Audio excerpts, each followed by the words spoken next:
I'm Larry Fedoruk, and this is Later That Same Life, my weekly podcast, week to week covering a variety of stories, topics, and issues, both personal and of shared public interest. If you enjoy this or other episodes, please share the podcast with a friend. Season 2, Chapter 5, Democracy, the sequel.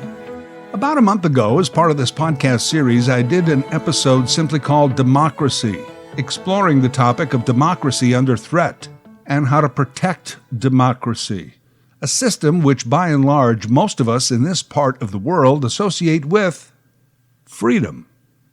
I thought it might be a good time to revisit the topic in light of Canada currently in a federal election campaign, America gearing up for their pivotal midterm elections, as they call them, and Afghanistan, seemingly preparing for a bleak future under a regime who took power by military force and terrorism, the exact opposite of democracy. Let's talk about Afghanistan, a small country with at least a 2,500-year history of being under siege, invaded, and controlled by foreign interests. A landlocked nation that for centuries was looked upon only as part of a larger territory to be occupied, dominated, and manipulated by its conquerors. Those conquerors predate but include Alexander the Great and Genghis Khan. I cannot or would even attempt to do justice to its history in this brief time. Plus, I'm not a historian. But here's one thing I am. I'm curious. I find that an important trait. And as a curious person, with some time to deep dive, I hope only to provide some perspective on this global story. Let's be honest, for the last 20 years of Western occupation, no one cared much about the goings-on in Afghanistan, and many might be hard-pressed to remember why we were even there in the first place. As the U.S. pulled out, suddenly a new self-righteousness emerged, along with a barrage of instant expertise, military, historical, diplomatic. Didn't know that many people knew that much about it. Nice to see ya. Where have you been the last 2 decades? So let's see if we can do an idiot's guide to Afghanistan and world history here. And I am heading to a point that I think no one has made so far. Not pundits, not politicians, and certainly not the media. Let's get through some key moments in history. The general area of Afghanistan was not united as a country until the 1700s. By the 1800s, various Arab nations attempted invasions. From that, Islam took root. Also, Britain sought to protect its India and Arab empires from Russia, which resulted in a series of wars.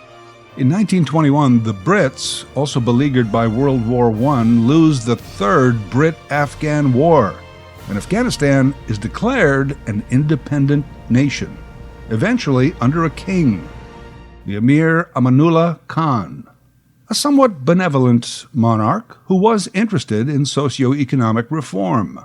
Afghanistan was a monarchy, but dissatisfaction with Khan grew. A rival faction took up arms, and Khan abdicated, lived in exile in Switzerland until his death in 1960. The new king was Mohammad Zahir Shah, who actually ruled for about 40 years until 1973. There was relative stability in the nation. Really, though, just a blip in that country's centuries of turmoil. One of Zahir Shah's chief generals, who was also his prime minister, was pro-Soviet. He staged a coup while Zahir Shah was abroad and took over the country in 1973, declared it an autocratic republic. Autocratic, also the opposite of democratic.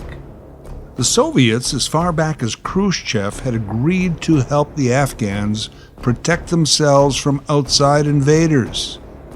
But the general was on the inside.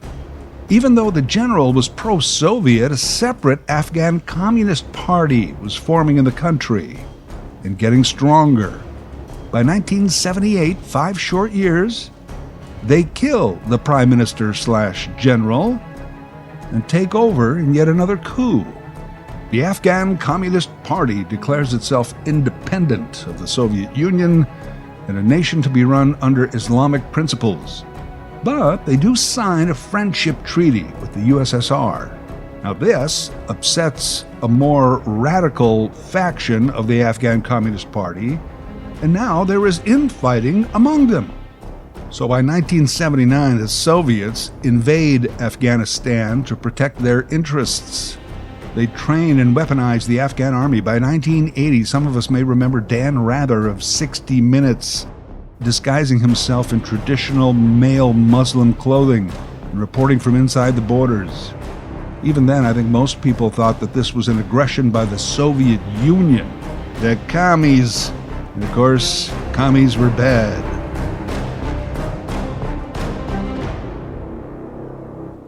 During this time in the hills of Afghanistan, a group of conservative Islamic leaders begin to form a rebel group. These rebels are against some of the proposed reforms coming to Afghan law. And they also oppose the Soviets. They are the Mujahideen. They grow in number and strength. They battle the Soviets and the Afghan army. By 1984, Osama bin Laden's first documented trip to Afghanistan to aid these fighters. Within 2 years, the Mujahideen is also receiving aid from the U.S., Britain, and China. 2 years later, Osama bin Laden forms Al-Qaeda. By 1989, a peace treaty was signed in Geneva by the U.S., the Soviets, Afghanistan, and others. The Soviets agreed to and did pull out thousands of troops. But they still had the puppet president in Afghanistan and still backed the Afghan army. The Mujahideen fought them harder, and by this time had themselves divided into warring factions. As usual, a country in chaos. And add to all this drought, famine, and brutal winters. Meanwhile, in the mountains bordering Afghanistan and Pakistan, another group was forming, a group who didn't like the chaos, a group that vowed to end all the infighting and bring peace to Afghans. The Taliban. In the Indo-European language of Pashto, it means students. You see, now we're getting to the part covered more recently in the news. The Taliban rise to power in Afghanistan, financially backed by foreign nation benefactors, an illegal drug operation, and a system of extreme taxation once in power. By the mid-90s, they ran Afghanistan as they saw fit and gave refuge, when necessary, to old friends like bin Laden and Al-Qaeda. Several things had, of course, also happened in the world over these decades. Among them, the disintegration of the Soviet Union, the rise of partisan enemy-style politics in the United States, spurred on by Newt Gingrich, the rise of the Nation of Islam, and within that, the radicalization of Islam. That was decades in the making, but coming into its own in the 1970s and 80s. You see how all this is coming together. And by the way, this should be obvious, but these days you have to say these kind of things, these disclaimers, because in the 21st century, conclusion jumping is an Olympic sport. This is not a knock on the Muslim religion or Islam as a faith. It should be obvious that a majority of those in the faith are those of peace and family and not radicalized, okay? Radical religious factions have been around so long that many of the modern-day fighters were radical before or even instead of being religious. So all this was happening. Perhaps a new world order, or perhaps just an extreme close-up repeat of history, but you get the picture. Afghanistan, centuries of disorder, foreign invaders, civil war, and now central to a new type of world war, not of nations and of borders, but of beliefs and ideals. How do you fight that? Do you even, or do you just try and keep it out of your own country? Does a nation declare war on a terrorist group who randomly shoots a 15-year-old girl in the head as she's coming home on the bus from school? Malala Yousafzai. Her biggest crime, other than being a BBC blogger, was that she was a girl on a bus coming home from school. Taliban. Terrorists. But terrorists who also happen to lay claim to the government of a country. Taliban. Students. Everyone expressed outrage. They declared Taliban as a terror group, but no real war. Then 9/11 happens, and the Taliban gives safe haven to the groups behind the attack, Al-Qaeda and Osama bin Laden. Boom, we're in Afghanistan. Americans, Canadians, Brits, many others. Operation Enduring Freedom. An American moniker. You know, America, they need to have a title. It's got to sound like a blockbuster.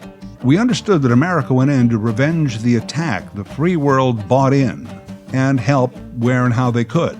But also understand there was no going in unless America went in. Within about a year, they had defeated the Taliban and funded a new army, a new government, and socio-economic reform. For Afghanistan, it seemed to be positive, but also deja vu all over again. The Taliban didn't go away, and as usual, rebel groups were forming in the hills, be they ISIS or others. Late in the day, May 2nd, 2011, U.S. President Barack Obama appeared on network television to make this announcement. Tonight, I can report to the American people and to the world that the United States has conducted an operation that killed Osama bin Laden, the leader of Al-Qaeda, and a terrorist who's responsible for the murder of thousands of innocent men, women, and children. The U.S. and the Allies did stay for another 10 years. Remember, the mission was not called Operation Kill Bin Laden, but Operation Enduring Freedom. Obama does hold some responsibility for not taking the troops out. Trump said he would, but he's Trump. Despite what you may have heard, he lost, so it was up to Biden, and Biden did. The Taliban rose back to power within days. ISIS began attacks within minutes. The enemy of my enemy is my friend. Hold on, they're both enemies. They can't both be friends. Let's pick one. An uneasy alliance began with the Taliban. Quickly and once again, the ruling power of Afghanistan. People ask, what was wrong with the planned withdrawal? What was wrong with U.S. intelligence? Why didn't they see all this coming? The United States itself, surprised at the quick collapse of the U.S.-trained Afghan military and police. It's a long history, but it gets me to the point that almost no one has made. The United States looks at everything through the lens of the United States. That's their mistake. The United States so often fights wars as if they were still between governments, even when they are actually not. The United States, a democratic republic, and be they more democratic or more Republican at any given moment in time, they are a nation of patriots. Patriots, to their core definition, will die for their country. In that sense, many Afghans were not patriots. Their lives were not tied to a country as defined by borders or a government in power. Their country has been topsy-turvy for most of their history. Centuries of constant upheaval. It seems to me more a population tied to faith and family. Many Afghans chose not to die for their country, but to live for their family. You cannot fault that. And the United States should have seen that coming. In under 20 years of the U.S.-backed government, you may have been able to introduce democracy, but you can't instill patriotism. Dying for your country has become an American ideal. They should have understood that. They should have understood that not everyone feels the same way.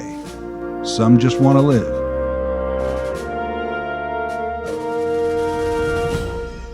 Let me go back 2,500 years once again to the birth of democracy in Athens, which was under tyranny until the cruel despot was overthrown, basically by rebels from the hills. Rebels who then said, okay, we're going to run things this way. A small group of fair-minded individuals chosen by the people. It worked. But those elected individuals, though they understood they served the will of the people, they also said, for our efforts, we also ask for your support. And was born patriotism. Over centuries, patriotism has begat nationalism. Nationalism often begets elitism. Elitism begets bigotry and racism. You mean all this was born out of democracy? To an extent, yes. Am I criticizing patriots? No, of course not. Many are brave and selfless, willing to be in the front lines, to die so that others don't have to. How can you criticize that? I don't. But nor do I criticize someone who just wants to live for their family. Of course, there are Afghan patriots who fought and died for their country. But over centuries, that country has seen many an exodus, numbering in the millions. People clamoring to leave so they can live. Some stayed. Weeks ago, I was taken by this woman I saw on TV, Mahbouba Siraj, of the Afghan Women's Network, an advocate who decided to stay behind. This is what she said. I am not a very brave person. I really am not. And I'm not a martyr either. I love my life and I want to be alive because the women of Afghanistan still need me. But this is something, this whole thing, that why I'm here, why I'm staying, what I'm doing, and how I'm doing it, is because it's my job. It's my duty, it's my responsibility. And I have to do that. And that's exactly why I'm doing it. It's my job. It's my duty. It's my responsibility. In democracy, we put responsibility first, above rights. People like Mahbouba Siraj give all of us hope. They may give Afghans hope. Strange thing, hope. It is often the hope that destroys us, but it is also the hope that builds us up to fight again. Currently, Afghanistan has about 40 million people. Nearly half are 15 years of age or younger. They have not known Taliban rule. Only democracy and school and life. Maybe there is hope there. My wish in all of this is to understand that not everything needs to be seen through the eyes of patriotism, that history and epistemology play a huge role in people's actions, that we need more mindfulness and empathy, and of course less politics. And by the way, if you ask, why is everything today so politicized? Well, gee whiz, if we break down the word, could it be, politicians? Hello, dictionary, politicians, politicize. They're the ones, not mechanics, chefs, baristas. Politicians have this win at any cost mentality, where you take credit and you assign blame. I tell you, it's no way to run a planet.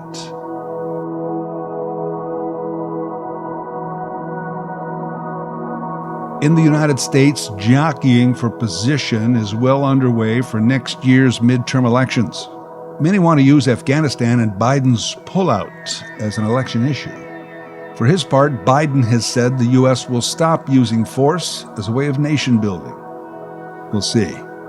In Afghanistan, their elusive quest for rights and freedoms continues.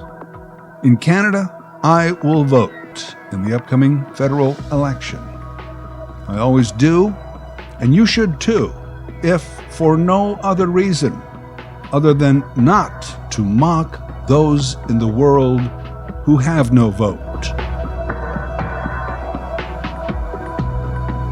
Later That Same Life, Democracy, the sequel, is written, voiced, and produced by Larry Fedoruk. LarryFedoruk37@gmail.com. Subscribe to Larry's podcast YouTube channel. Get automatic notifications with each new episode.